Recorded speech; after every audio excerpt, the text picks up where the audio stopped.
This is Louise for MMA Crazy and we're here with Brad Pickett. Now Brad, you're here for UFC Glasgow. It's the first time the UFC's been to Glasgow, so what kind of fights are you looking forward to seeing on Saturday? I've got a lot of interest in the card personally. I've got some good friends on the card and teammates as well, so from top to bottom I'm actually looking to this card. I obviously like to see Bisping fight. I love Ross Pearson. Vaughan Lee is a good friend of mine. I've trained with him. I even fought Vaughan Lee back in the day, so I also got Robert Whiteford, Joe Duffy. I trained with him in London, so we've got a lot. I've got a lot of interest throughout this whole card. I'm going to be excited. And just talking a little bit about your last performance at 189, kind of give us a whole overview about your thoughts and feelings.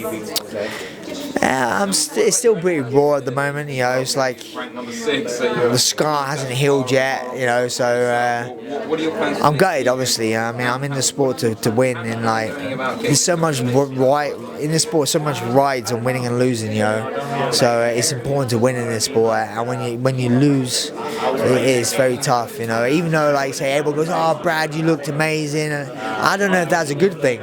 You look so good and lose, it's pretty bad, I'm gutted about that. Obviously it is great, Dana and all that saying how good I looked, but for me personally, I'd rather look bad and win sometimes, than look good and lose. And I heard that you said something about your next fight in London might be your last. Can you elaborate on that? Well, elaborating on that, as in I'm still not 100% sure if I will fight. Like I said, I don't like to make decisions emotionally, but I'm having my first child in September, so thank you. So for me, that's my next thing in my head. I'm not really thinking about fighting in that aspect. Once I have my child, it could take me two ways. It could be it's all about not about me anymore. It's going to be about my child. So I could be thinking about maybe just retiring and looking to do stuff, for my kid, or I could push me to fight. If I do fight again, I know they got a card next year in London. If I do fight again, I'd like to fight on that card, and if that's going to be my last fight, I don't know either. Because I could say it could be my last fight and then go out and knock the guy in the first round, feel great, and I want to continue. I love the sport, but then also I do spend a lot of time away from my wife at the moment when I go away and train.